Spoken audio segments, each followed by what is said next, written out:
Boom, and we are recording live here with Ms. Janice Allen Jackson, Principal Consultant at Janice Allen Jackson Associates, LLC, and host of the Local Matters Podcast, Georgia. Ms. Jackson, thank you so much for joining me today. I appreciate it. Dillon, thanks for the opportunity to talk to you and your listeners. I'm so excited to talk to you because I've been wanting to break into the local scene here in Augusta as far as the who, the what, and the where, and you just happen to know all of that sort of stuff, and you are an Augusta native, so that's also very rare to come across here in Augusta. That's right. I was born and raised in Augusta. I left now, to be clear. I left when I graduated from high school and then came back in 2014. But yeah, I know a little bit about Augusta. And you went to Augusta Richmond Academy? Richmond Academy, or the Academy of Richmond County, as we're officially called. But yeah, I did graduate from there. So I'm a musketeer. Okay. And I heard you mention there was a slight change in the way they structured the school after you graduated, or did I not hear that correctly? I think I was referring to A.R. Johnson at that Okay. time. I went to A.R. Johnson Junior High School, and at maybe a year or two after I finished A.R. Johnson, they converted it over to a magnet school, and of course, it's still a magnet school today. Okay. Now, if you wouldn't mind, I've heard that term before, but if you would, could you just explain that to me really quick, what a magnet school is? A magnet school is a school with a special focus. Okay. When I attended A.R. Johnson, obviously it was just a regular old junior high school, but the magnet school at that time focused on health sciences, and then later on they added engineering. So now it's the A.R. Johnson Health Sciences and Engineering Magnet. So Okay. yeah, they just focus on something like, for instance, my daughter attended Richmond County Technical Careers Magnet, Okay. and she focused on audiovisual pathway. And actually, she got a concentration in that, and they had to take a state test actually to get I don't know if it's called a certification or pathway exam or whatever it is. But yeah, it actually has come in pretty handy because she edits my podcast now. I So was going to say she must have some sort of hand in that. yeah, she has been very helpful. I refer to her as the wind beneath my wings. She's 22 years old. Oh, She is at Georgia State University, and okay. I'm just really proud of her for everything that she gets done. And then is she your only child? She is not my only child. I have a son as well who's not at all involved with the podcast. That's why I didn't mention him at that point. But yes, my son uh, graduated from Westminster Schools of Augusta. We moved here during his sophomore year, I think it was sophomore year in high school. Okay. And he graduated from Westminster. He now resides in Minneapolis, Minnesota, and he Oh, wow. works for the 3M Corporation. So He's yeah, a, I have two adult children, one in Atlanta, one in Minneapolis. that's also an interesting connection with the 3M and your father worked for DuPont, correct? That's right. That's right. Okay. Yeah, so they You've got done a a lot of research, man. You figured out my father worked at DuPont. I like to listen and know what I'm getting myself into. All righty. Yeah, my father worked for DuPont, which at that time was at Savannah River Plant. He worked there from 1954 until 1986. And I heard you mention that your parents each had many siblings. Do you have any siblings yourself? I'm an only child. Okay. Yeah. Yeah, my father was the fifth of 10. My mother was the seventh of 13. But as far as Augusta goes, you have a lot of military families because of Fort Mhm. Gordon, where that's not necessarily what brought your family here, is it?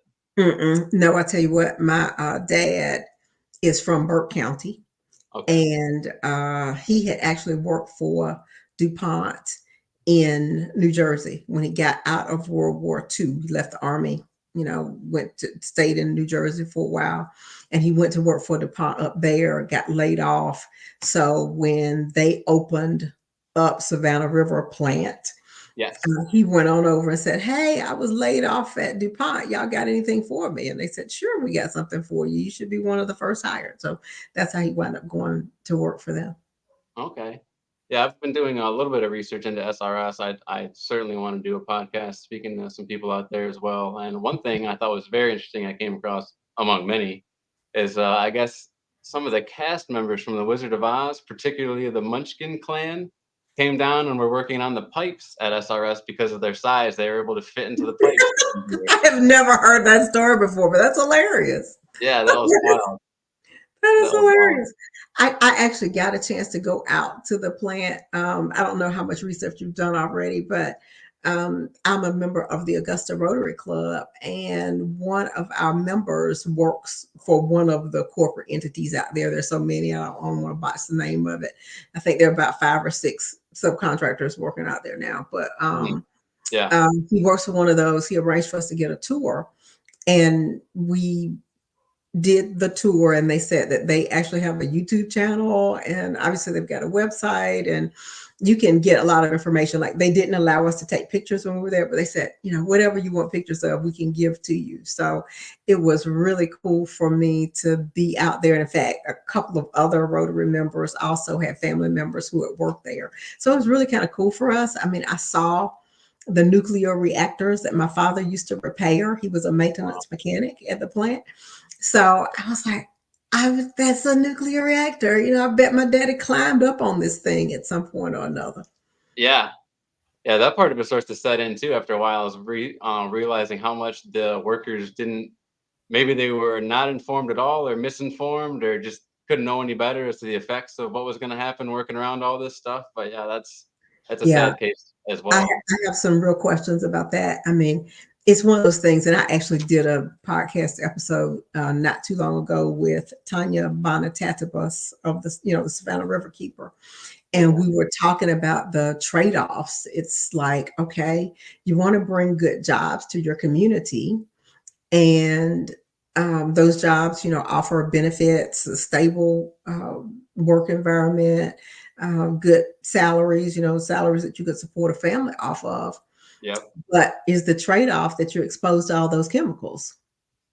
Well, and And ultimately, in the long run, I mean, I don't know how much you want to dive into it, but I believe the entire purpose of the project was as sort of a deterrent, during the Soviet Russia times, and we were trying to keep up during the Cold War. So, if you think now where we are with Russia all these years later, and our relationship is really no different, was it worth it in the long run to have all those people displaced from their homes and all the different environmental impacts that may have happened along the way too? yeah, the displacement is nuts. I mean, I did not know the story of that displacement until maybe 5 or 6 years ago.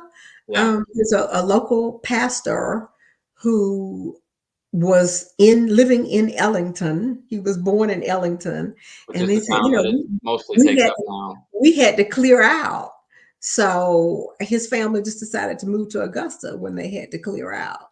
And that's why there is a new Ellington, because of that. And I really did not realize that history. Like I said, my father was from Burke County in Georgia, so I guess he probably was not as aware of it either.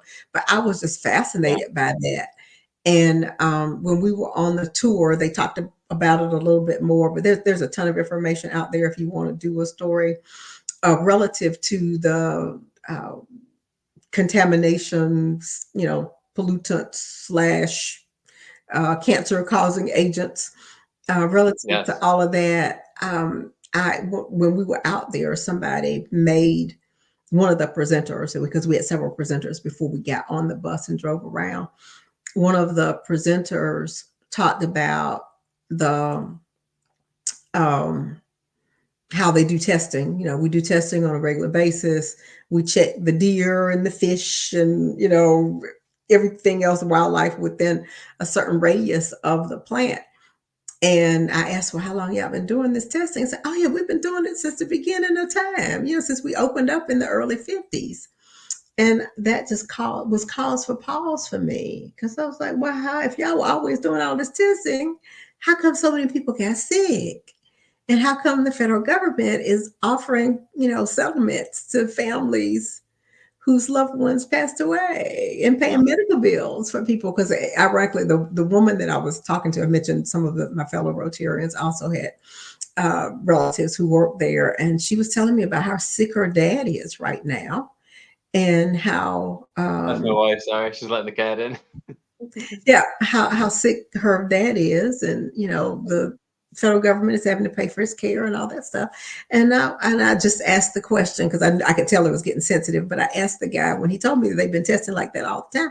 I said, "Well, were y'all just not testing for the right things? How is it that we want?" Which, of course, he didn't answer the question. Of But course. how is it that you were testing all the time, but thousands of people are sick and the federal government's paid out millions of dollars? Oh yeah. I love that type of response too. That was the perfect response. I mean, when you don't hit them with rudeness and you don't yell at them, but when you just give them a little subtle, smart, well, you must have been tested for the wrong thing then, because Yeah, people still yeah. getting sick. And you see these videos of, I mean, radioactive waste being stored in, my goodness, cardboard boxes and getting buried in the ground. What do you expect? What do you think's going to happen? But just was the Yeah. most efficient way to store things at the time, I guess. Yeah. And Now made the they most are money. doing a better job with the storage. They store them in these huge concrete whatever's, you know, Yeah. vaults or whatever they're called. So we got a chance to see some of that as well. So I hope, now moving forward, the remediation efforts are successful and meaningful.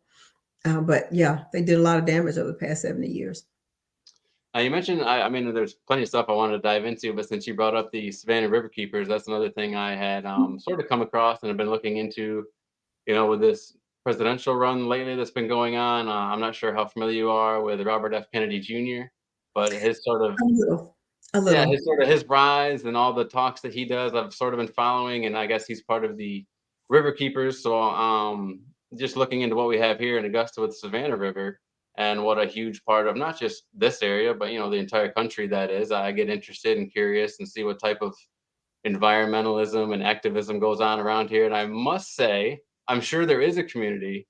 It just seems hard to find, or maybe it's quiet. I mean, I don't know the right way to put it, but as far as like organizing big events and outreach and things, it seems like it's been difficult for me to find ways to come across environmentalists and activists or in the Augusta area. It's a growing thing in the Augusta area. I will say that yes, if you didn't get a chance to listen to that episode, please do, because she talks about a group called Healthy Augusta that has Okay. come together over the last maybe year or so to talk about air pollution, water quality, etc.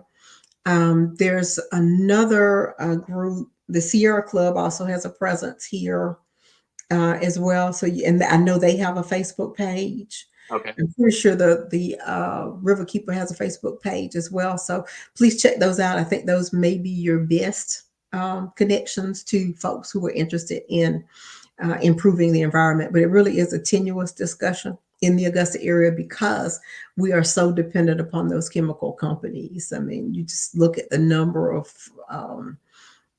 firms. Augusta has not gone after or been a destination for the high tech firms, but they've always been a destination for the chemical producers. So that is why a lot of people are afraid of the impact. And I'll say this too: when I was working for the city of Augusta, there would be times when we were looking for land to do some project or another, and way too frequently you couldn't properties were not usable for one of two reasons. One would be it's in a swamp, Hmm. you can't do anything there because of the water table, Right. or the other being that there was some contaminated land. So yeah, Mm, there's a okay. lot of land that requires remediation in the area. And that's, obviously that's a shame for so many reasons. And I don't feel like it gets nearly the attention it should. Because you think about all the opportunities, and I hate to turn it into a corporate thing, but if you can do it in a smart way, in a way that benefits nature and communities, as far as making money and having preserves and trailways and walkways and things to do, like they did with the bridge, what's that, on Fifth Street there? Mhm, pedestrian bridge, uh-huh. Yeah. So, more ideas and opportunities like that, I think, are just fantastic. And it's just a shame to hear you say that there's so much unusable land for that reason. And it sounds like also there's a push, behind closed doors and in these meetings from people like yourself to expand opportunities like that. But it's just too much of the budget, you think, and too much red tape as far as that goes to get anything done. I won't say that. I will say that um, how do I put it? I just think people are not sufficiently well educated about environmental issues. Okay. And that's over the last few, I don't know, 6 months or so. I've done a few episodes related to environment. One of those episodes, I had someone who has become a friend of mine who was a principal in Flint, Michigan, a school principal in Flint, Michigan during their water crisis. And Yes. she Yeah, that one was terrible. described what it was like, trying to educate these children. And the impact on them was far beyond just a skin rash. Right. They had all sorts of things going on. So I just think people aren't aware of how pervasive and profound the impacts are of contamination. Um, so one, a Something lack of people in Jackson, understanding. Mississippi are, dealing with right now. Hmm. People in Jackson, Mississippi are dealing with that. That's like a Hmm. fresh, more of an incident for them. But yeah, even in Flint, Michigan, still today, all these years later, still impacting them. Mhm. Yeah, so and it looks like the litigation they filed isn't going anywhere, I mean, and as I researched for that particular episode about Flint, it appeared as if it was all just designed to save some money. They didn't want to pay Detroit for water anymore. Yeah. So they tried to dust off some 40-year-old pipes, and it just doesn't work that way. So it's huge government malfeasance, I think, to have done that. But yeah, there's just, I think, a lack of understanding, and particularly in southern states as well. Some of the more progressive states, or California, where they got rules and regulations for everybody. But Georgia, on the other hand, has decided to be more business friendly, and we're not mad about that because folks definitely need jobs, Right. and our economy is dependent upon folks having jobs and corporations being able to make money. But by the same token, what is the cost of that? Right. And we really delve into that. I think the episode, just a plug for my YouTube channel, I love it. Local Matters Podcast of Georgia is the YouTube channel, and the title of the episode with Tanya Bonatatabas is "That's Not Okay." And the Flint water crisis. Gosh, I can't even remember what I called that one. But the guest is Bridget Brown Jackson, I think it's and called ripple effect. ripple effects. That's it. Thank you so much. Yeah. So yeah, there are a lot of ripple effects that folks do not know about, and I think that's why we don't see as much activism in this area. Well, I know what pushed me, to be extra concerned, if you will, about water quality, air quality, things like that. And what's pushed me to be educated in many areas now is the fact that I'm a fresh parent and I want what's best for my young children. So when I'm making my son a bottle, I want to know that the water that's in that bottle is as good as possible. When my daughter's playing out in the backyard, I want to know that she's Yeah, not getting covered right, with smog and all right. those sorts of things. So yeah, it's just when you have people in positions to actually make those decisions who are not parents or are so far removed from parenthood that those issues aren't the same relevance to them, then yeah, it seems like less and less gets done. Yeah, it's true. It's true. And again, it's harder and harder in Georgia because we say we want to be business friendly. Yep. And sometimes there's a cost to that that has to be balanced. Yes. And sometimes the balance just doesn't seem to be there. Well, and a great example of that is, moving to electric sources of fuel for a lot of things, like with the Rivian plants. And I know Kia wants to do a lot of electric sources of fuel, and obviously in Mhm. the long run, that is great, and not having all the emissions in the air from the I hate to use the term fossil fuels because I don't fully agree with it, and that's a whole other podcast. But from what we currently use, the emissions from those to electricity, that does seem better. But then, how are we sourcing the electricity? And is it coming from lithium batteries? And where is that coming from? As far as in the Congo and poor children, and you go down the pipeline, and it's not all peaches and cream with electricity either. So there's a balance with that, Yeah. and And there's see, nothing wrong with money. that's what I wonder. That is what I wonder is, right now we're calling electric vehicles an example of clean energy, but I Yeah. wonder if we're going to discover something 10 years from now. Well, yeah, I mean, unfortunately, it seems like the lithium at least might be a problem, and I think there's maybe alternative sourcing. I'll probably be called out by people who know more about this stuff than me that Mhm. it's switched now, but I do think, especially with the minerals that get used in our phones per se, I know that a lot of that, I've seen documentaries that it just comes from very poor communities, mostly in Africa. So, when it's out of sight, out of mind, it's very easy to enjoy these technologies and tools and promote them as helpful. But if you go down the line, I would love to see more products being made in America by Americans, and that has nothing to do with being against foreigners. I just don't want to use slave labor to Mhm. enjoy the things that I enjoy. Okay. Right. So I just it's a lot to think about for sure. And you can, like you said, you can make money, and there's nothing wrong with these corporations doing that. But can you do it in a responsible way? And there's money in green energy too. So can we push the topic toward those as Mhm. well? But Right. going back to the way that the Augusta government is set up, I Mhm. know that they don't necessarily have a city administrator. Their title is a little different. They have an administrator. Okay, Yeah, they have an administrator. They don't have a city manager. manager. Okay, So it's a little different. Typically, city managers have more powers and authority than an administrator has. gotcha. And of course, all that varies depending upon the charter of the organization. But but they have an administrator that's responsible for day-to-day operations of the government. The big difference in Augusta is that the elected officials still have to approve the hiring and firing of department directors. Mm. And when you do that, it essentially means that those department directors have 12 bosses, uh, Oh, 10, 10 commissioners, a mayor, and the administrator, okay. which can be quite difficult.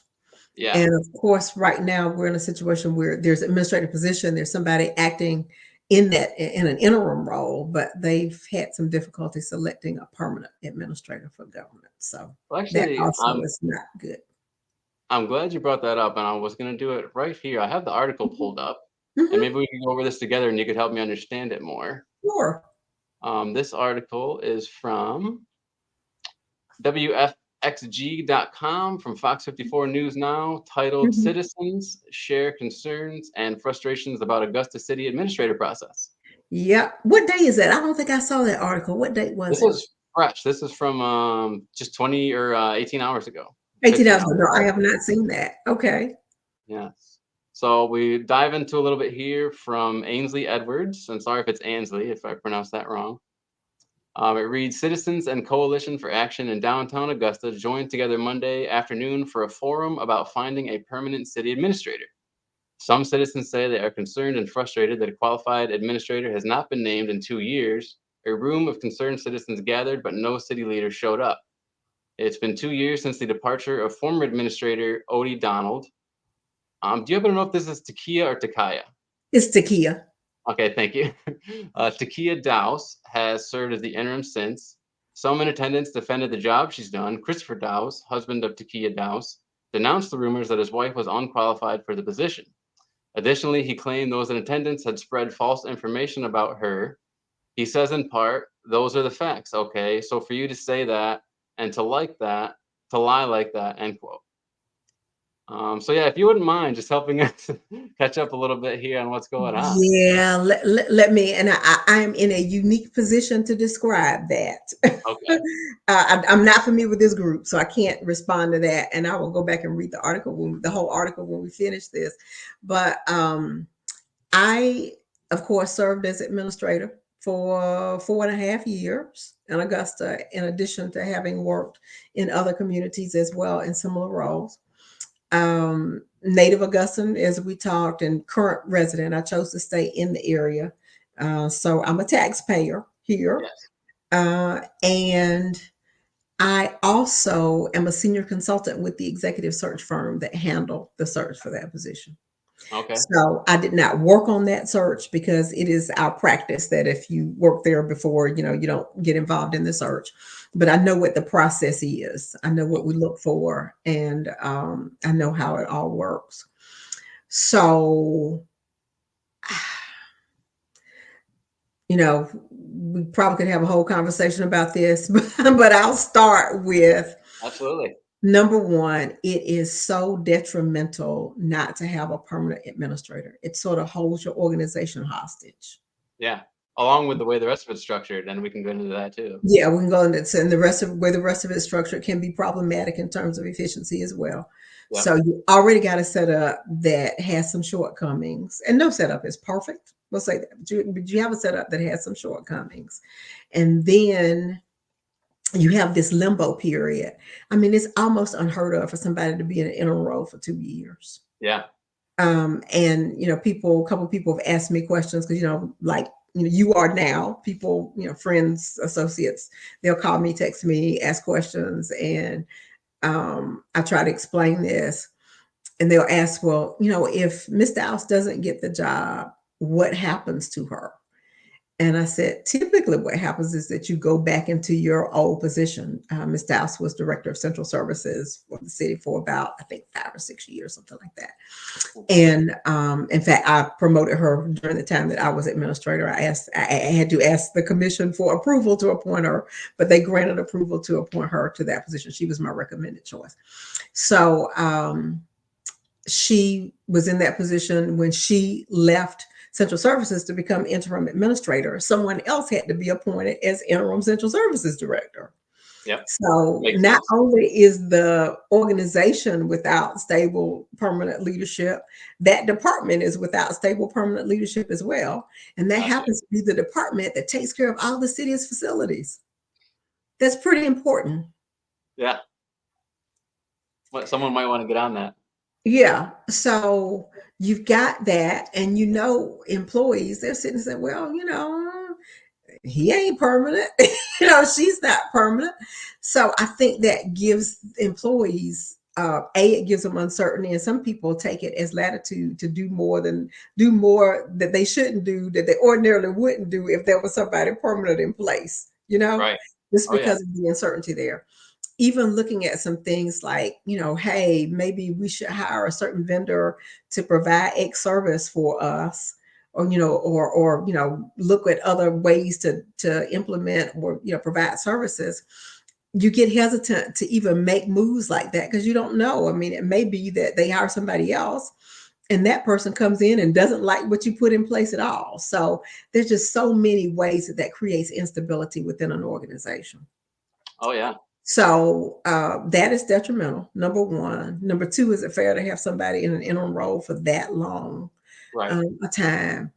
And three, from the standpoint of the process that this executive search firm uses, I mean, the process is designed to lead you to a result, basically. We don't tell you who to hire, we don't tell our clients who to hire, but we do have a lot of information that we gather that's provided to the decision makers to make it easier for them to see what the best route is to go with a job. The scoring for each aspect of the process. We have people who are local government professionals who served as assessors during the skills evaluation Okay. and could give feedback on, hey, this person gives excellent presentations, this person doesn't give excellent it breaks it down as to really what the skill set is for each candidate. So Okay. they've received a ton of information. It's very regimented in terms of scheduling. I mean, you know exactly what's happening, when, where, how. It is also very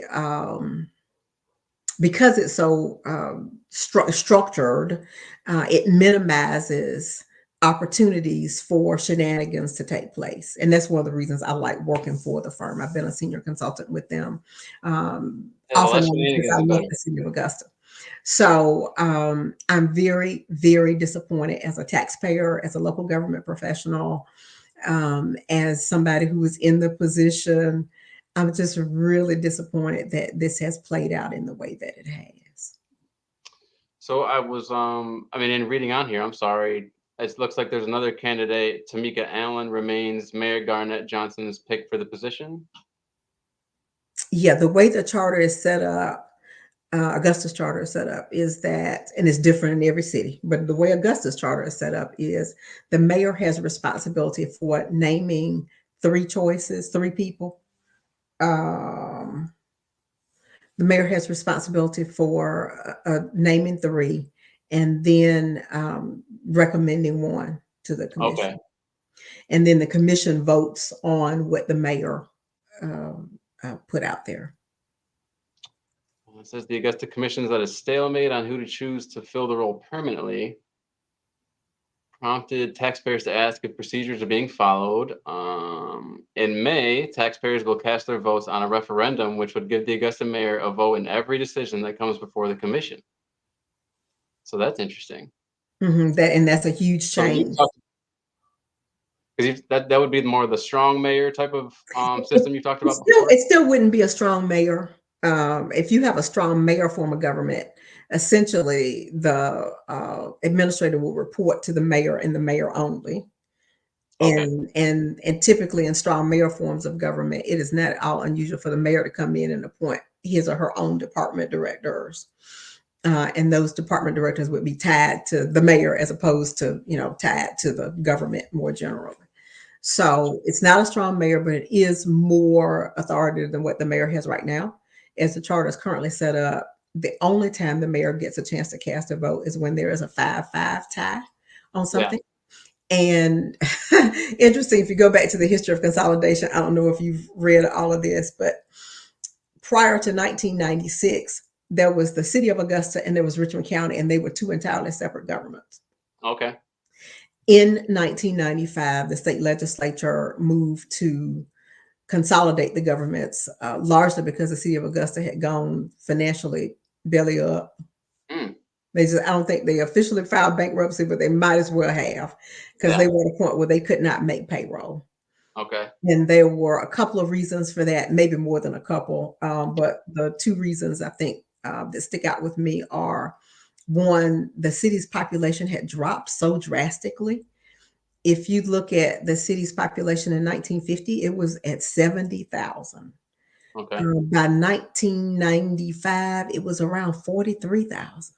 Mm, I mean, people had just the corporate limits, the city limits were very small back yeah. then. I wish I could say, and I've hunted for a map and haven't been able to find one of what the old city limits were, but it was a very small geographic Right. area.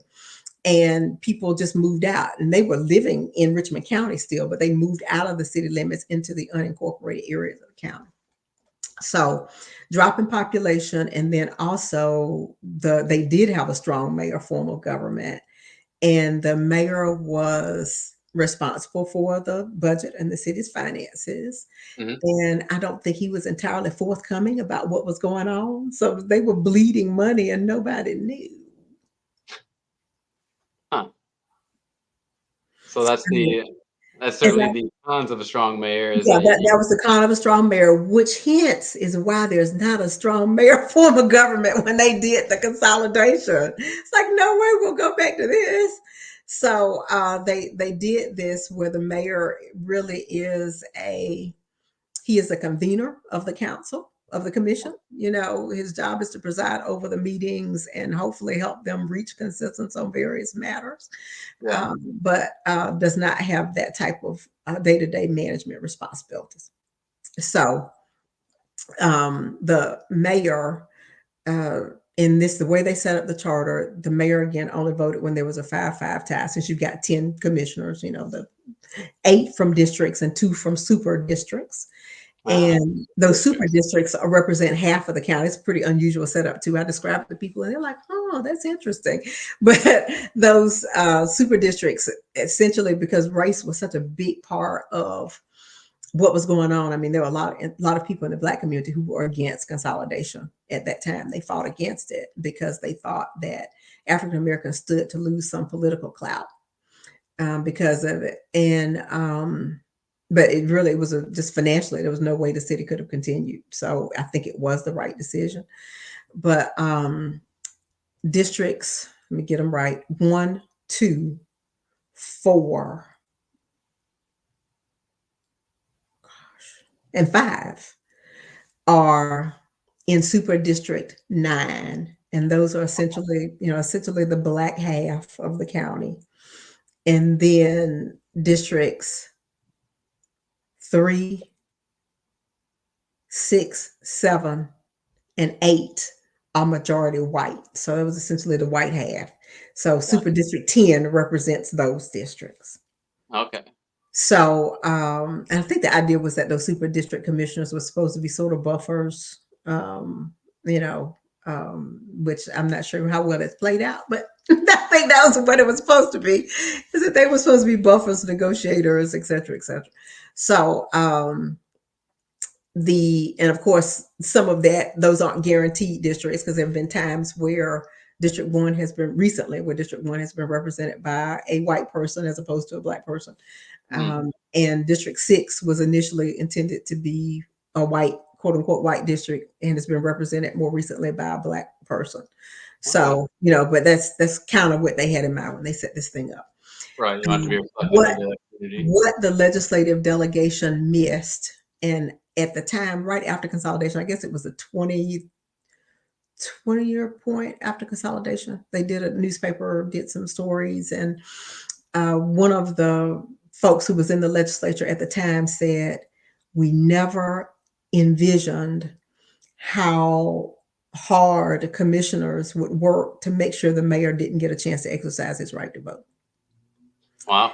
And when I Good say point. that, I mean, I promise you, when I was there, the mayor might have gotten a chance to vote on 2 issues a year. Hmm.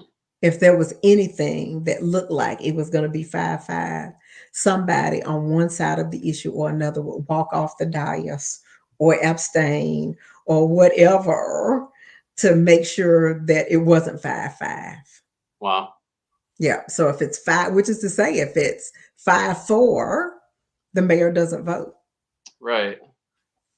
That's a lot of politicking for a Is commissioner to be a part of. it's a lot of politicking, but that is something that I understand has been consistent since 1996. The consolidated government started on January 1, 96, and I think it's been a consistent strategy during that entire time frame that they look for, and regardless of who the mayor is, they look for ways to keep the mayor from voting. Why do you think that is? You know, one, it's a maneuver, it's just a political maneuver. Two, they know that they're going to lose. It could be, hey, we know where the mayor's leaning on this, so if we let him vote, my side loses. Hmm. So it is a maneuver to avoid the loss. Oh. And sometimes it is, let's show the mayor he's not in charge. Hmm. Interesting. Interesting.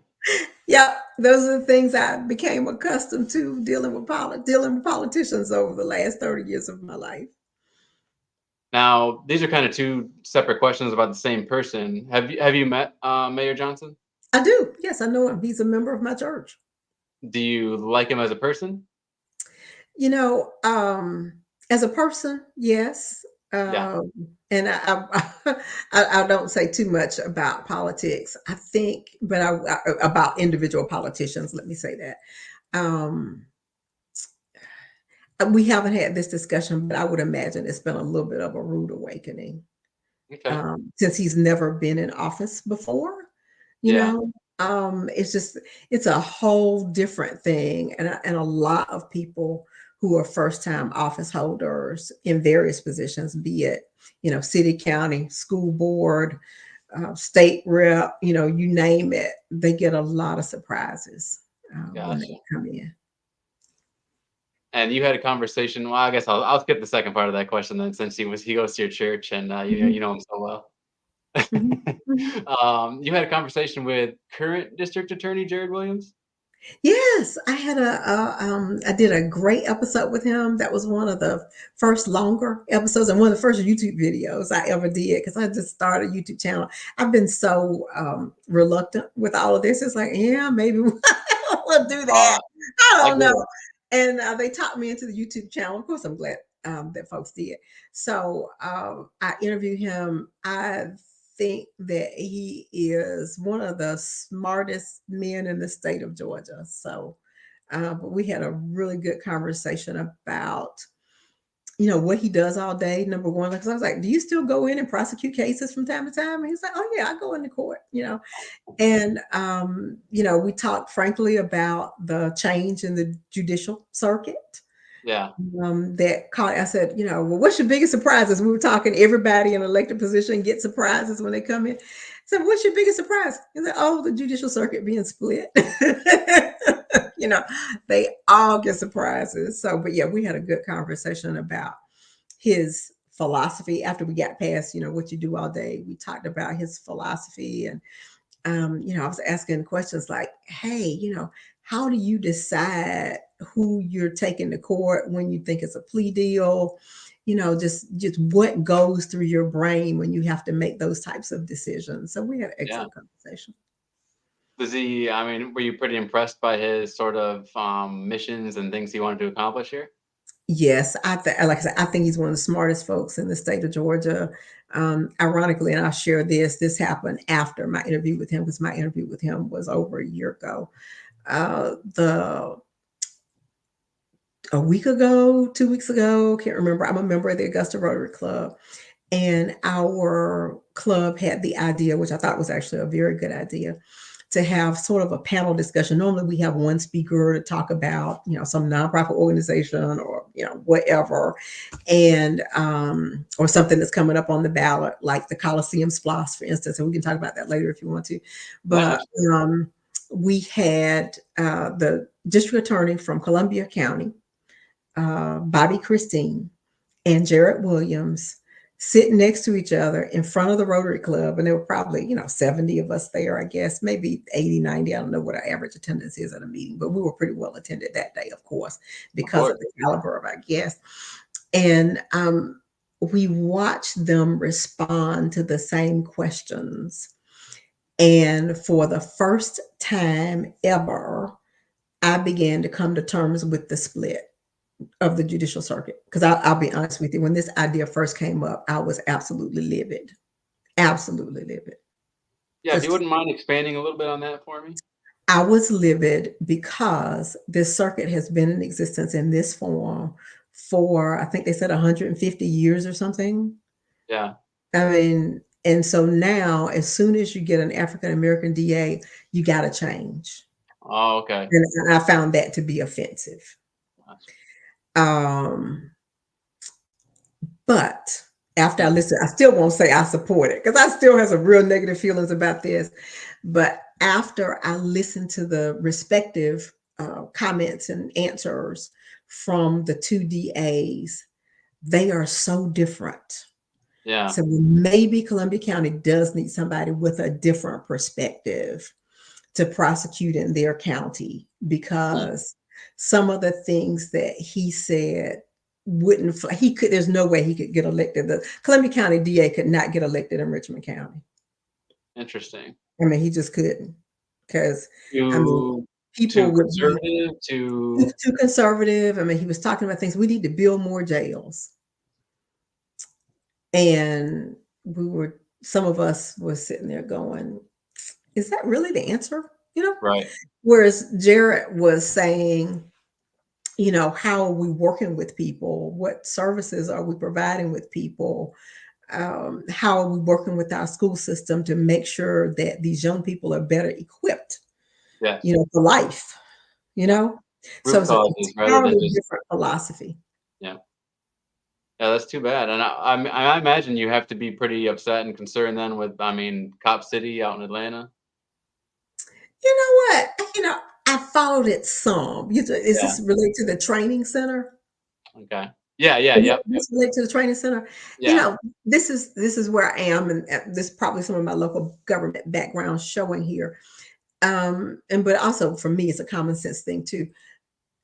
Everything that we have complained about is particularly after the George Floyd incident, but even before then, many of us were painfully aware that a lot of the negative encounters between citizens and police, or residents, because everybody's not a citizen, so residents and police, a lot of those negative encounters are rooted in a lack of experience and training on behalf of the cops.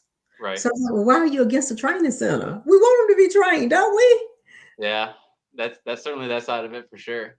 It's yeah, I don't know enough about it. I wish I did. I wish I'd looked more into it to truly be versed in both sides of it. I do know it's a shame that I think at least a couple people have died protesting, to be Yeah. honest. Yeah. So that's certainly a shame. Yeah, so yeah, I don't I just I think sometimes we pick the wrong battles, and like I said, I don't know who's behind this group. Just occasionally I'll look at something in the AJC and they'll talk about the protests are continuing, but we want officers to be well trained. Yeah. And so I think it would be a better fight, quite frankly, for them to insist on officers being trained in community relations. Right. Just I think it would just be better to do, how does let's bring in somebody, say a person who feels like he or she's been racially profiled. Let's bring them in to talk to the police about how that encounter made them feel so that the police have a better understanding of what it takes to get cooperation from somebody that they're confronting on the street. Absolutely. I agree. And a lot of times it comes from a place of total incompetence and fear. That's when bad things happen, when the cop doesn't Mhm. feel confident in their own abilities and when they're Mhm. not familiar with their environment, like you said, and they don't know anyone in the community. Or it comes from just a place of total bullying. Maybe they've Yeah. always been the bully and the alpha. So, And that bullying thing is real. Again, from my local government background, I remember conversations with police officers, and one of them was just real open about the fact, oh, I like the power. He liked to walk around with a gun, and that made him feel very powerful and very important. So those are generally probably the folks you don't want to have as cops. But hey, no, you don't because, it could get himself hurt along with yourself and your family members. And that's just, there's too many videos that portray. I hate when, videos portray a narrative, and if you search for videos of bad encounters with police, you will be here until you die because there are plenty of videos out there that end up right. with negative encounters. But then Mhm. you talk to your local police officers, and if you talk to everyone at your local precinct, chances are you're going to find one person that find to be an upstanding human being. So that's actually a good transition though into Sheriff Roundtree. One of the Mhm.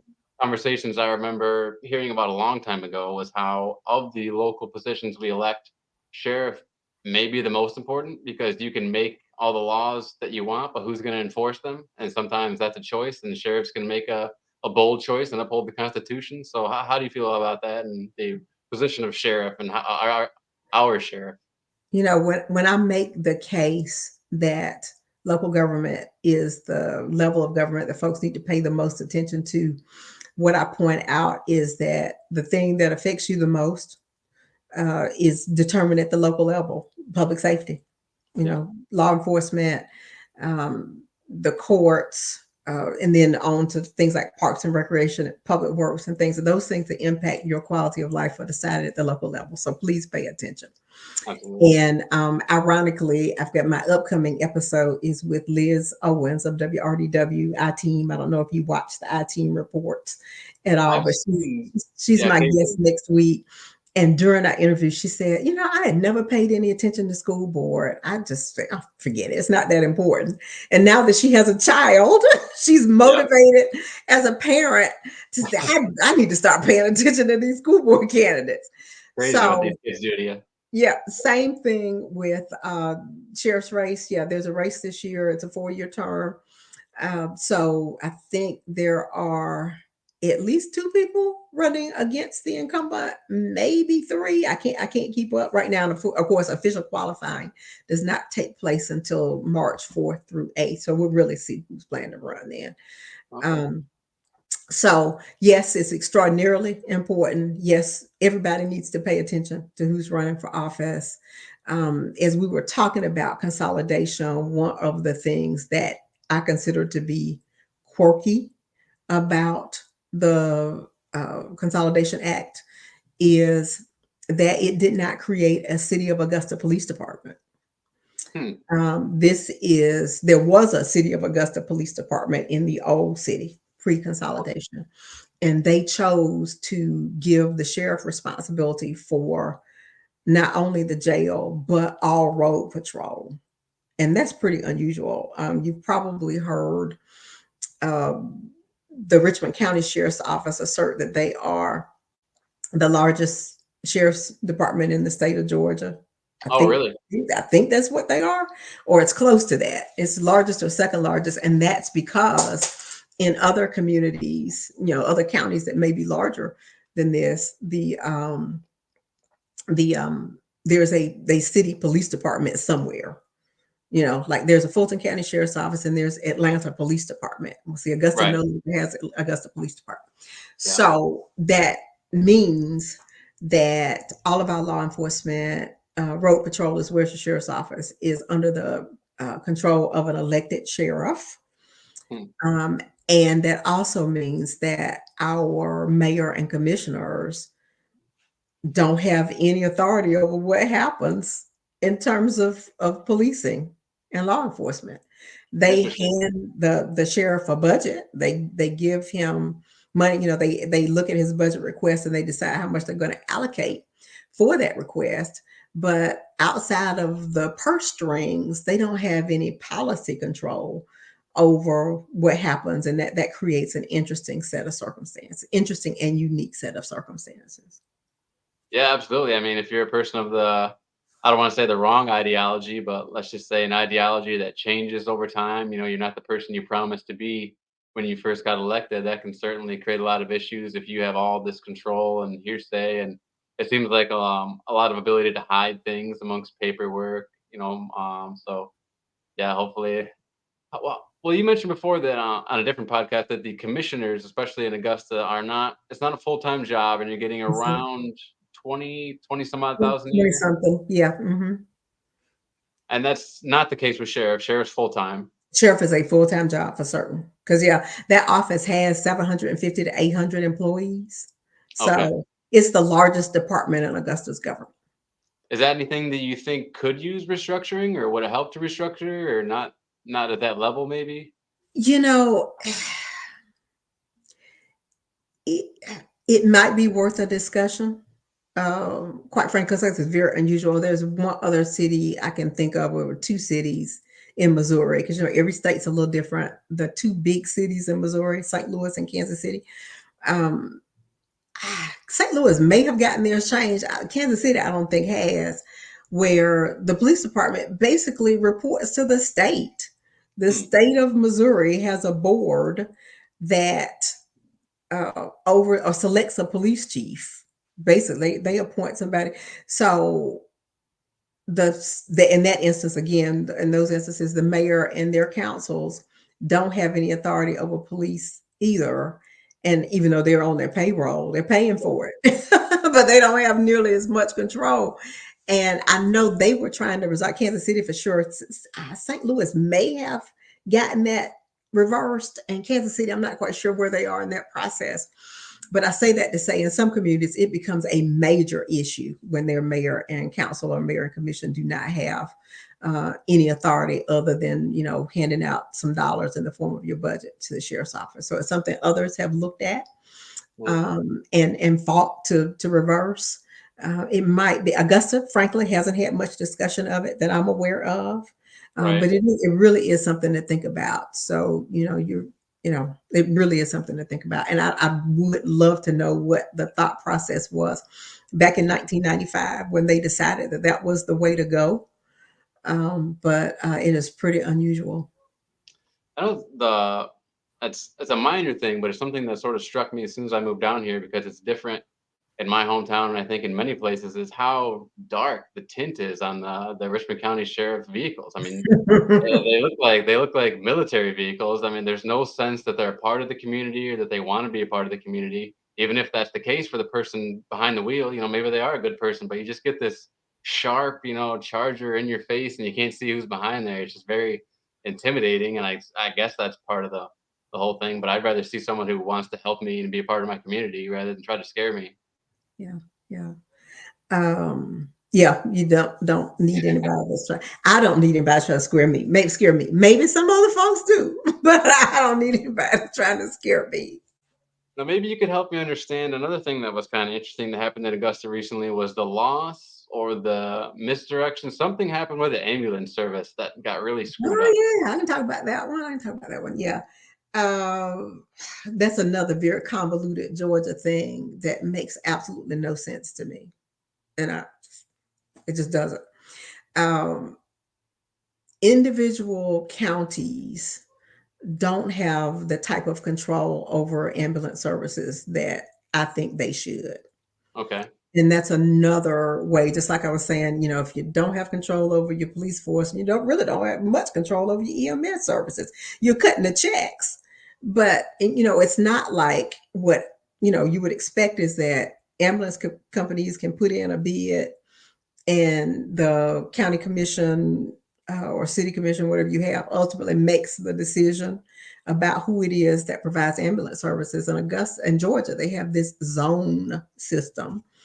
I think Augusta's in zone 6, I believe EMS zone 6.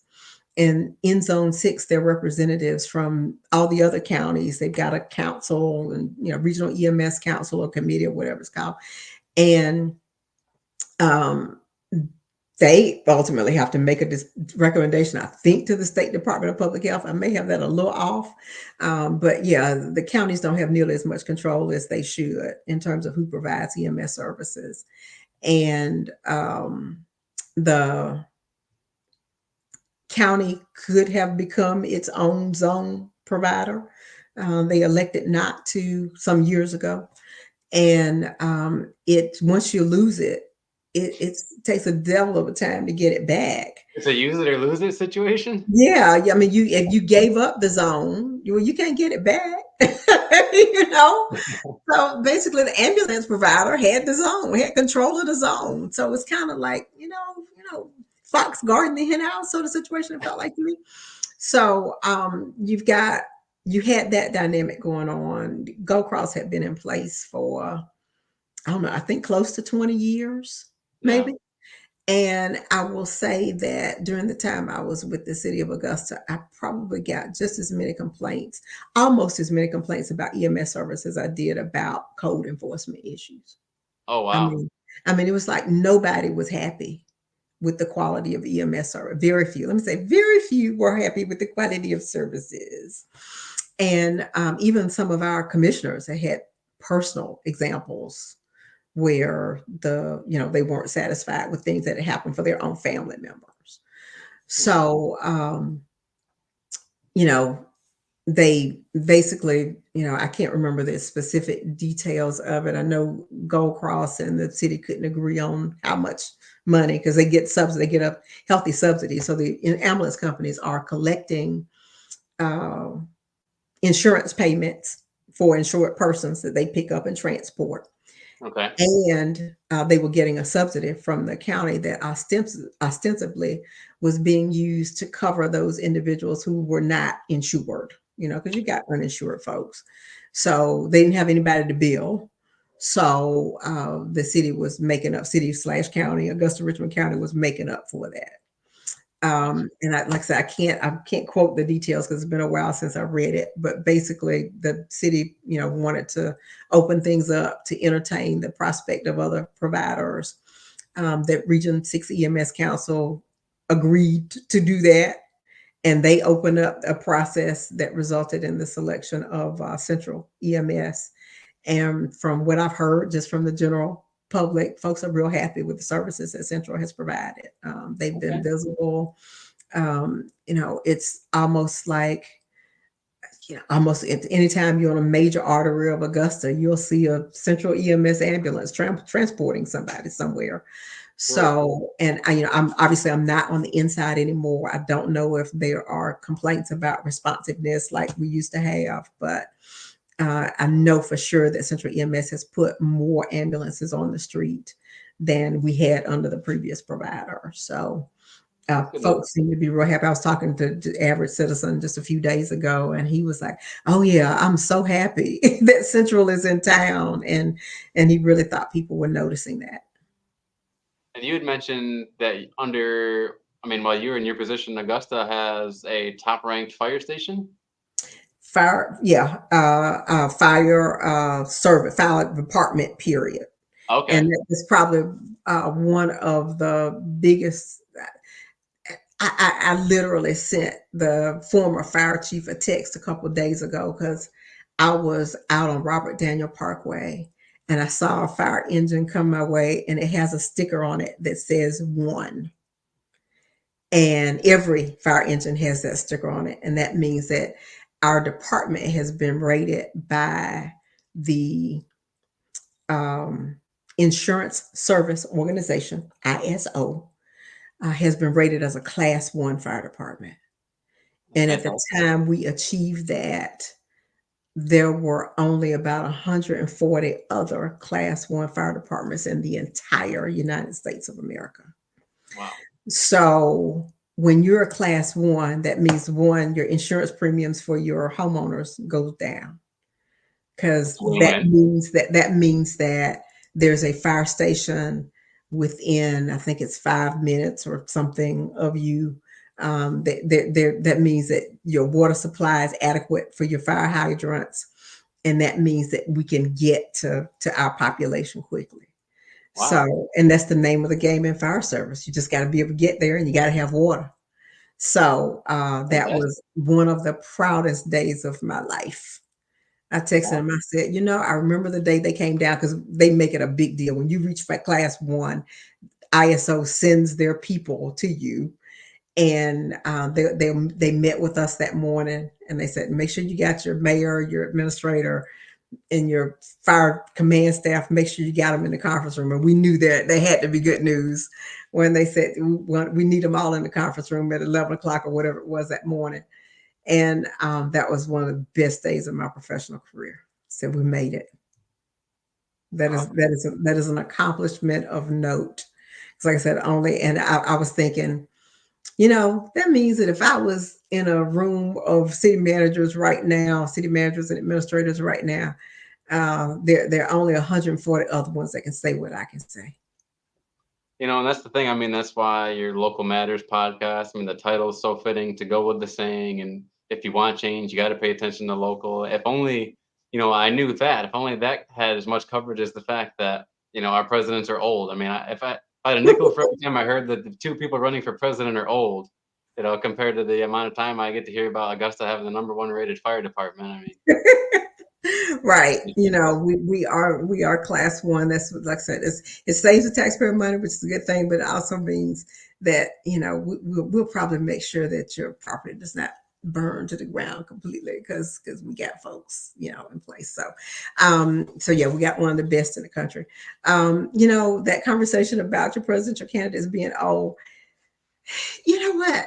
I the last time around in 2020, I was looking at the stage and I knew something was off. At this point, it wasn't apparent that Biden was going to be the winner on the Democratic side. It wasn't apparent that Trump would be the winner on the Republican side. But not well, going back to 16 when Trump won. But in 20, in particular, on the Democratic candidates, I was looking and I was like, the ages of these people is just off. There was only one of them that I kind of considered presidential age, and now I don't remember who was in the field, quite frankly, because time flies so quickly. But I was like, Klobuchar was in her late 50s or early 60s. I'm like, Yep. well, she's the only one that's kind of prime presidential age. It's like Buttigieg was much younger. He's like 37 or something at that point. Yep. And Biden was already, 75 or whatever it was. And it was like, we I don't don't have think Bernie's too far behind either. who. Bernie Sanders. Oh yeah, that's like Bernie. Yeah, Bernie's up there. That's right. Bernie was on the stage too. And Yep. I'm like, Bernie and Joe are like 75, 77 years old. And I thought about, going back before that, of course, Obama was like prime age. I think when he was elected, he was in his late 40s, maybe. So you kind of think of that. I think of that, say 42 to 62 is being the time you need to run for president. So, I think, yeah, yeah. All things considered, I think so. It's seeing, even seeing someone in their 30s, me as a 33-year-old, I'm like, I don't know. I still yeah, feel yeah, I really don't young, know right? exactly. I'm not thinking 37, because Buttigieg at 37 struck me as being a little too young. Yep. Not trying to be discriminatory or anything, but life experience plays a role here. And it was just like, none of these folks are in that kind of sweet spot, Yep. and it was a little disturbing. Yeah, it was boy, she's taken quite an interesting path from there. I was very much interested in what Tulsi Gabbard had to say. But as Yes. far as age goes, yeah, Kamala Harris and Klobuchar are right there, probably in the age sweet spot. Mhm. Yeah, I think Kamala may have dropped out by the time I made that observation. But yeah, it's an interesting dynamic where we find ourselves where, you know, what Joe Biden would be 82 years old or something when the term starts. Is that right? And Trump would be what, 79 or something when the term starts. They're And yeah, close. They're yeah. close for sure. And you know what was the wild part of politics too that none of us could escape here in Georgia was the midterms. I mean, it was Walker, Ossoff, Leffler, Warnock every day, every single day. It was so that got me, So it didn't. I definitely paid attention to many different programs because I wanted to be familiar with who they were and their platforms. And unfortunately, to this day, I still feel like I have a vague idea of who they are. I don't really know who they are and what they plan to accomplish. Unfortunately, Kelly Loeffler probably had the worst debate performance I've ever seen in my life. Oh God. Oh She just God. sounded like a robot up there. But And somebody made the observation. I can't remember. I read so much stuff. I can't remember, who it was or where it was, but they made the observation. They essentially blame Brian Kemp for that because he appointed her to the vacant Senate seat, and of course, then she had to run. But he's like, well, why? This person asks, why would you appoint a buckhead billionaire? What would make you think she could kind of resonate with the other, 9 million or 10 million Georgians? I mean, even Purdue couldn't get over the hump. I mean, Walker got a lot more pull than Purdue ever Hmm. did. Hmm. So yeah, that was a wild race on the radio every day, every minute. It felt like. And I thought about, how much money did we waste? Yeah, And because, the literature was coming out every day. My son, I that's a think great that's the point. election. Us as taxpayers, that is a great point, actually. Yeah, How much I money think was wasted on nonsense? the I think that was the election where my son was canvassing. One of the organizations, I can't remember which one it was now, was paying canvassers a right decent amount of money. He did that over his Christmas break. He was a senior in college, I think, that year. And he did that over his Christmas break, and he made a nice little chunk of change, and I was real happy about that. Like, no money from mom, but um, you don't need any money from her. You got your gas money. You're good to go. But between what the canvases were paid, all those printed materials, and he would literally watch some of the folks throw them in the trash in front of him. But all these printed materials, and what the group he was working for was more of a get out the vote message. To be clear, it wasn't for any particular candidate. It was more get out the vote sort of thing. But the TV ads, printed materials, radio, debates, mailings. It just went on and on and on. And it was so expensive. And it got genuinely ugly at points when they brought up, Mhm. what the incidents with Warnock's spouse and Walker's Oh, yeah. past with Yeah. his women Yeah. and his son. I mean, it just was not a place for politics. Yeah. Yeah. Yeah. That was bad. Bad. Just and just the different points. Yeah. Anyway, hopefully, when I was looking up Augusta's specific representative when it comes to like Congress, do you know anything about? I know nothing about Rick Allen. Yeah. I remember. I don't mean to say that disparagingly. I just don't know anything Oh, about the guy. no, no, So no, no. I understood that. Yeah, Rick's he's a local as well. He owns a construction company. Um, very conservative, as this district is designed to be. yeah, I have heard that a few Democrats from time to time. In fact, he's been challenged, but they didn't get many votes. But there have been a couple Democrats from time to time to say, hey, maybe we can get to a point where this district can be more competitive or more purple. Yeah. But yeah, he's solid red. So Well, that's and interesting. I mean, I don't want to. I don't like the idea that skin color equates to party color. I think you should go with the party that represents your values the most.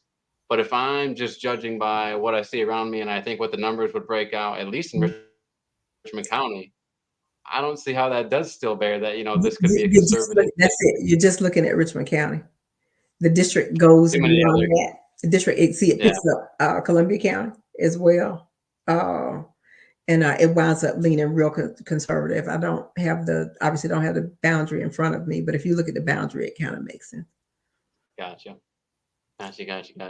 Yeah, and that's what's everything over on the where the Masters is on Washington Road. It's real Mhm, nice and it's all up the mhm, hill.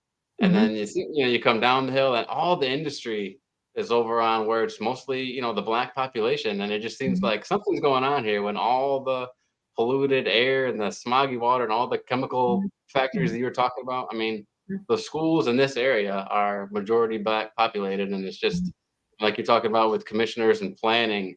It seems like the race element of that is it's almost like we're still living in the pre, civil rights times. Yeah, yeah. That thing you reference is called environmental racism. Uh, um, and I've seen it manifest itself in many different ways. The traditional way is what you just described, where you see the chemical plants and things like that being located in lower income areas. Yeah, But I had an interesting encounter when I was in Albany, and then we'll get back to this. Albany, Georgia had biggest flood in its history during the time that I was there. And there were some older people. This was in the mid 90s. There were some older people. So one man in particular, they had him on the news. And he was, I didn't know him personally, but he was like, dude was 80, 90 years old or something. And he said, oh yeah, I remember the flood of 1925, because there had been another huge flood in 25. So 70 years prior. And he said, yeah, I remember the flood of 1925. I was a little boy, but I remember.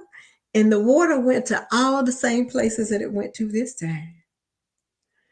So what that spoke to me was the people who owned that property knew that it was flood prone. yep, Therefore, it became cheaper, and therefore it was sold to African Americans to become the black neighborhood. gotcha. That's environmental racism to me, Yeah, absolutely. because they were the most heavily impacted by the flood. So the African Americans who lived in the area were most heavily impacted. And Yeah, I mean, some of these places were so low, the topography was such that some of those houses, I mean, were all you could see was the gable. I went up, in a plane, small plane, to look at the damage, and when the water was at its peak. And I mean, some of those houses, this is all you could see, the rooftop. You could see this much of the rooftop, almost completely submerged. The wow. land was so low. And I said, yeah, that got to be the black neighborhood, because y'all knew it was going to flood. It did before, and y'all knew it was going to do it again. So the what you're describing in terms of the plants, like I live in East Augusta. My father purchased this home in 1955, and right after he went to work at Savannah Riverside, and he purchased it because it was convenient to get to the plant. It made sense. And the houses were brand new and everything. And after he got here, when he first got here, it's farmland around. And then after he got here, the industrial uses came in. So yes, there have been, either through zero zoning or poor zoning, yes, lower income and African American neighborhoods have been susceptible to those types of developments. To the point where I mean, there's the I'm sure local Augustans will kill me and for not knowing the name of this neighborhood, but there's a particular entire area over off of Gordon Highway. If you go opposite side of Olive Road, I mean, you can see driveways and power lines and where homes used to be That was between that and the airport. I mean, that was Hyde Park. okay, Yeah, that was Hyde Park. And we actually, during the time I was there, we were moving people out of Hyde Park. And they also complained. Those residents complained as I spoke to them. They came down to commission meetings and so forth. At that time, it had been approved for them to move, but the process was just not moving as quickly as we would have liked. And they talked about how neighbors had cancer, and they thought that it was no coincidence that those neighbors had cancer. That they had been exposed to chemicals because again they were in a bowl literally. So in terms of storm drainage, it was not a good idea for them to be there anyway because they're right. sort of under Gordon Highway. But there were also between the railroad and the airport and all these chemicals going on over there. It was not good, and there was a school over there as well that served that neighborhood. So yes, there are lots of areas in Augusta. And even if you go out to South Augusta now, where a lot of people have moved because it's where the land is. Yeah. The industrial park is out there too. So yes, that has really been a concern, not just in Augusta though, but throughout the country. That tends to happen. Well, I know, boy, when you're on Gordon Highway and plenty of other areas of Augusta, I'm not sure if you've ever experienced the waft of FPL. Yes, yes, yes, yes, yes. We That all whole, have experienced the waft of FBL. well, I mean, what are the conversations happening around that? Are there conversations happening around that, or it just is what it is? I mean, God, I I just don't know. To be honest, I don't yeah, know if there are conversations about it. But yeah, if you drive by there at the wrong time, you're in trouble.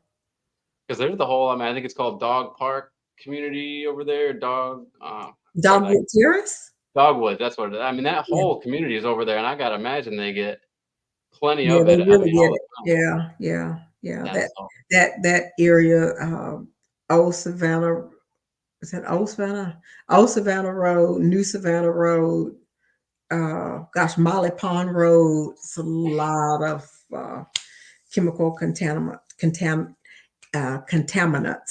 in that area. So yeah, and that's one of the things. It's like, okay, well, we got it, and it does provide jobs for people, but what can we do to make it safer? There's a need for scrubbers, air scrubbers. What is there sufficient testing? Da da da da. Lots of things. right.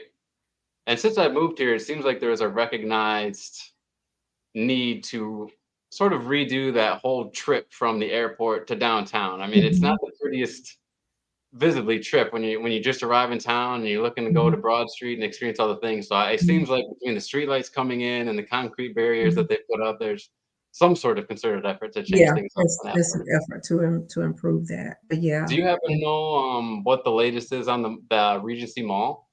You know what? I don't. The last time I asked a question about that, it was to the planning director, and I had her on. That was a while back now, several months ago. I had her on. At that point, there, had been the rezoning had been done, and they were in active negotiations with the developer to proceed with development of a mixed use sort of complex at Regency Mall. Um, I know she said that process, those discussions typically don't happen quickly. It can take, 16 or 18 months if things are Yeah, even moving because you got to do designs, you got to get approvals. I mean, there's a lot of work to be done there. So I don't know if that work is still in progress or not, but the firm that was doing that redevelopment did take the initial steps. sorry for throwing so much at you, by the way, but you're being really receptive and it's so informative. I do appreciate it. Oh, I love the top. What's the latest on the James Brown Arena? James Arena, yeah. I'm just stoked about that because I've said on my show, and this is the most succinct way I could put it. I said, the first show I went to there, I think, was the Commodores. When Lionel Richie was with the Commodores, and this would have been in September of 1980. I remember that because it was my senior year, and one of my high school friends and I we took off and went to the show, and If we don't do a build a new arena, we are essentially expecting the modern day artist to use the same dressing rooms that Lionel Richie and the Commodores used in 1980. Now, the business has changed a lot since 1980. The expectations of artists have changed a lot since Yeah, 1980. Do we yeah, really expect them to do the same, use the same facility? yeah. That's totally fair. I spoke to someone who said I think it was a James Brown arena. They went to see Lou Rawls, and that just sounded like a great show. Yep, yep, yep. We had all kind of good shows because it was considered it was a modern facility then, but things have changed. Big time. Augusta's a big time wrestling too. A lot of wrestling Oh shows go yeah, on here, right? yeah, yes, yes, yes. The Bell Auditorium Monday nights. I think Hulk Hogan himself is from around here or something like that. No, I don't know. I don't know. I think But so. yeah, That was one of the things, and I got to go to the museum. I've been to the museum, I believe, twice now. I love the museum down there. But I History believe that Museum. was the names among, obviously James Brown has his own floor up there, which Uh is huh. kind of Uh cool. huh. What are your? I think James Brown is a very fascinating character. I mean, when you think of him as like the symbol of Augusta, what is that?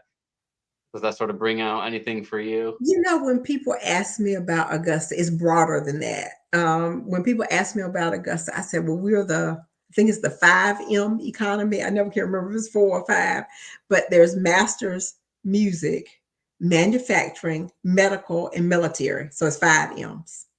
That's what Augusta's economy is built on. So, yes, I think of James Brown, and I have the distinction of having had his nightclub, right behind our house. Wow. He had a nightclub called the Third World, and it was located behind the house, and it went up in flames one night. That was before we had a class one fire department. It went up in flames. And I went to school that next day, and everybody was talking about how the Third World burned down the night before. And I was like, really? It burned down? And then I got back home and I asked my mother, I said, Mom, they said the Third World burned down. And she said, you didn't hear all those fire trucks? I Wow. said, no, I slept through the whole thing. That's crazy. So, so yes, James is a symbol of music, but so is God, Jesse Norman was an internationally acclaimed opera singer who probably sat in some of the same classrooms that I did at A.R. Johnson. That was always the coolest thing to me. It's like me and Jesse Norman was sitting in the same classrooms. Oh yeah. And so Jesse Norman, the Swanee Quintet. Do you know who they are? I've heard that. I've seen the name. I think I saw it at the museum actually, but I haven't Probably seen a it up close. gospel group back in the, gosh, their height probably was like mid 50s to mid 60s, somewhere in that time frame. Uh, they were one of the most acclaimed gospel quartets or quintet, in their case, quintets in the country at that time. I mean, I have done some digging and read articles international back in London or someplace. Some Wow. music critic in London is talking about the Swanee Quintet. Um, they were absolutely awesome, just awesome. And sometimes I still listen to the music now. There is an iteration of them. Of course, all the original guys are dead and gone, but there's an iteration of them that still perform some of the old music. But yeah, Swanee Quintet. So Augusta touches gospel, it touches soul, and it touches opera. So I consider us to Wow. be a music hub because of that. And then Lady A, of course, too, Lady Antebellum. Okay. So yeah, we're all over the place musically. So I consider James to be the biggest, but one of several notable musical artists that come from this area. I mean, that's one thing I've always wanted to experience firsthand because I thought it would just be so gorgeous to see it on the river at nighttime as the amphitheater down there on the Hmm. river. But I've Hmm. never actually seen a show down there. But I'm sure if something big were to happen, it would just be fantastic. You know what? There's some challenges with doing shows down there. When they planned the Riverwalk, unfortunately, they didn't plan real well in terms of getting equipment and stuff down there. So that kind of hinders the ability to have as many shows as people would like Gotcha. on the Gotcha. amphitheater. Hmm. Okay. Well, another thing. Well, another thing I've noticed actually that's changed in the past few years is has there been sort of panhandling city ordinance that happened? Because it seems like I do see, it seems like there was an effort recently, if I'm not mistaken. I thought a few stories about it, sort of curb panhandling, but I wasn't sure. They have done a lot of stories, and I'll be honest, I'm not sure where they landed. There has been an increase, particularly out on Washington Road, which is kind of curious to me. Yeah, But I've been hit up at Washington Road. I don't go to Starbucks. One day I'm coming out of Starbucks, and there's somebody, we're trying to get out of town and need gas money. yeah, So yes, there has been an increase in that, and I see more tent sort of thing. People just kind of sleeping out in public right. on the ground, and that really, really bothers me. Yeah, So I was in Portland, Oregon, a couple of years ago for the International City County Managers Association annual conference, and Portland is literally overrun with tents of homeless people. So I just have every time I see one person in a tent, I have flashbacks to yeah. what I saw when I was there. I know when I was working down on Walton Way a few years ago under I think it was the 13th Street Bridge was Hmm. where a lot of people would hang out, and you'd notice from time to time it would clear out, and then one tent leads to two tents, and Hmm. it's a conversation that I find myself on neither side of because I have total compassion for people's situations and poverty, and yet I understand that there's an uncomfortability, first of all, to people approaching you on the street, especially if you're of a certain height, build, all that sort of thing. And there's a crime aspect to it, not just those people committing crimes, but them being taken advantage of by other people for committing crimes. So it's just a really tough issue and one that I can't argue either side of very well, Yeah, very yeah, articulately. it's a very tough issue, and some cities are beginning to take what would have been considered drastic measures to try to get folks off because it seems so inhumane to have folks living in a tent underneath a highway or something like that. Um, the to me, one of the largest factors, and I don't really have data to back this up, but when you look at the lack of mental health treatment,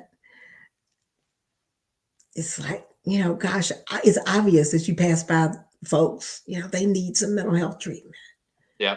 And there needs to be either, single room occupancy type of housing or something that provides an opportunity for folks to live with a roof over their head as opposed to that. Now, another thing I've noticed since I've lived here, you get down around the hospital, and there are beautiful, absolutely gorgeous new apartment buildings, popping up seemingly everywhere at this Oh point. yeah, they're beautiful. They're All beautiful. these empty spots, and then I also notice, these old homes that certainly meant a lot to someone at some point, as dilapidated as they may be today. That's certainly a family in there that has lived there for probably generations. And it Mhm. seems like those communities either are being pushed further south, or I'm not sure where everyone is able to go if the property value around them rises. So, I mean, is that something that you think about a lot? Questions, concerns over gentrification inside the city? Yeah, I'm real careful about using the term gentrification. I'll tell you why. Because I've lived in like the Washington D.C. metro area where there's really gentrification. Yeah, I am concerned, always concerned. Like I think I made reference to earlier, was code enforcement thing you get the most complaints about when you're in local government. Um, I wish, and also for environmental reasons, it makes a lot more sense to repair what you already have than tear down and build new. right. Yeah. Because you think about the building materials that are wasted and are going into a landfill somewhere, on and on and on. And there's that stability of place when you stay where you've been and preserving neighborhoods and all that. I'm a big proponent of neighborhood preservation. And I like the idea that something is changing in downtown Augusta because it was depressing to me to move back. I mean, I graduated from high school in the 80s and then moved back in 2014, and I've during the place looked just like it did when I left. That was a little depressing. But I like to see quality housing. It gives the sense there's something happening in Augusta. There's momentum. There's energy. But I also love those old structures. What can be done to maintain and beautify them, Oh yeah. and so that people don't have to be displaced. And it's another one of those delicate balance issues. In my particular area where I live in East Augusta, there's a group of us that have come together to really talk about how we can preserve our neighborhood, not just talk about, but also do some things to preserve our neighborhood. So I'm just real serious about um, the historic significance of some areas, real serious about maintaining a sense of community in those areas. So, yeah, I hate to see stuff get torn down. Translation, I hate to see stuff get torn down. No, yeah, I couldn't agree more. And it's a shame. I mean, I know we'd all love to put a Dollar General or a Gas World somewhere, but if we can keep those residential communities, that'd be nice too. Not have Yeah, everything be a new dollar store. yeah, yeah, yeah, yeah. Um, there's another story I came across when I was on your website, Janice Allen Jackson Weebly.com, Uh-huh. Uh-huh. about the mayor of Stonecrest. I don't know if you wanted to dive into that at all. Oh gosh, yeah, the There was a resignation. former mayor that was in the penitentiary. What kind of trouble are you getting people into? I didn't do it. You know, I will say this, and I wish I had time. Maybe I'll team up with Liz Owens on this one. I wish I had time to do this because I mentioned Liz is going to be a guest on my show to talk about investigative reporting. I just feel like there's been an increase in corruption Yeah. among local elected officials. Hmm. And I don't have any stats to prove it, but it just feels that way to me. And I was having that conversation with somebody else. I have so many conversations. I can't remember who it was now. And they asked me, why is it that we're seeing corruption? And some of it, in this case, I think was just the availability of funds. Mm. What got that mayor in trouble was the CARES Act funding from the federal government. Money was sent to various communities to deal with the impact of COVID in various ways, and they had some flexibility about how they use those funds. And unfortunately, greed got the best of him. Greed and the availability of funds got the best of him, and now he's in the federal penitentiary.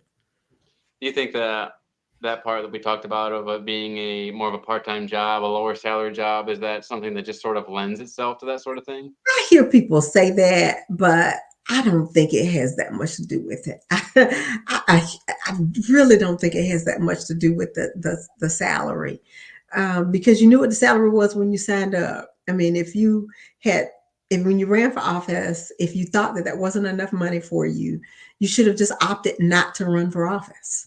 True. True. I mean, the availability of funding, the kind of anything goes environment that some of us live in, I think all that leads to corruption. People say power corrupts, and so just put all those dynamics together. And I think about it in every community where I've worked. There has been somebody who was going to prison. Were you sad to see SRP baseball field play out the way it did? I was not here when that happened. That decision was made before I got here. It would have been a great asset for Augusta to have it, but it's also so close to downtown Augusta that the thinking was, I don't know if it's played out to be true, but the thinking was that Augusta would still have some economic benefits from it being so close to our downtown that people would go to a game and then head on back to Right. some restaurant or bar in downtown Augusta in order to enjoy themselves before or after a game. That's a good point. Yeah, that's a very good point. Well, Miss Janice, you've been super generous with your time. I really appreciate it. There's one more thing I wanted to cover with Okay. you, if you didn't mind. But let me get this banner up really quick so everyone knows where to find you and how often they can find you. Mm-hmm. Again, that is the Local Matters podcast of Georgia, available wherever you get podcasts and also playing weekly on Wednesdays. Mm-hmm. All right, 1:30 p.m. Yeah, WKZK.net, 103.7 FM, 1600 AM. So you have, how long does that go for? it's Just a 30 25 minutes? minute, 30 Oh, minute show. 30-minute show. That's it. Because folks got a short attention span sometimes. So radio is 30 minutes. If we have an interview that goes longer, which sometimes we do, it'll go to 45 minutes, maybe an hour. We'll place those on the podcast platforms, as you referenced, Apple, Spotify, and SoundCloud. We're there. Just search for Local Matters Podcast of Georgia.